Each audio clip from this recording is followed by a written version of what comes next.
In 1984, a notorious killer escaped a Colombian prison island believed to be inescapable. Authorities thought he was dead. He wasn't. He had just crossed the border into Ecuador, where he became something far worse.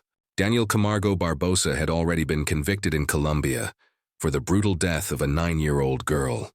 He was sentenced to 25 to 30 years in prison and sent to Gorgona Island. But in November 1984, he did the impossible. Camargo built a raft from makeshift materials, waited for low tide, and vanished into the ocean. Colombian authorities did not launch an intensive search for him. Due to poor oversight, communication failures, and the remote nature of the prison, he resurfaced in Ecuador under a fake name. Between 1984 and 1986, dozens of young girls began disappearing in cities like Quito and Guayaquil.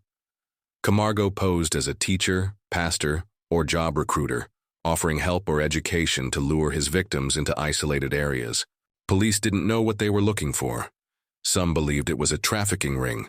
Others thought it was gang-related. No one suspected a single man operating alone.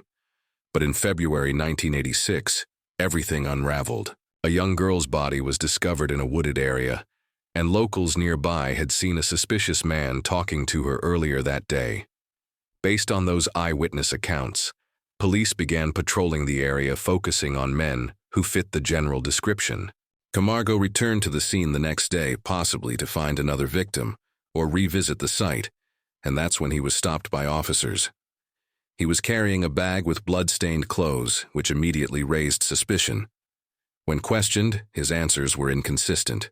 He gave the name Manuel Solis. His fingerprints were taken.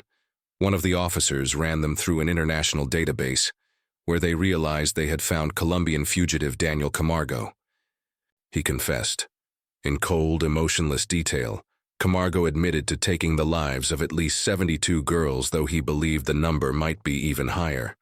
He offered to lead police to the bodies, and shockingly, he did one by one over several days. It was a horror map only he could draw. He was sentenced in Ecuador to 16 years in prison, the maximum sentence at the time, despite the enormity of his crimes. But justice caught up with him one last time. In 1994, another inmate whose relative had been one of Camargo's victims attacked him inside the prison. Camargo didn't survive. He entered Ecuador with a fake name, a new plan, and full control.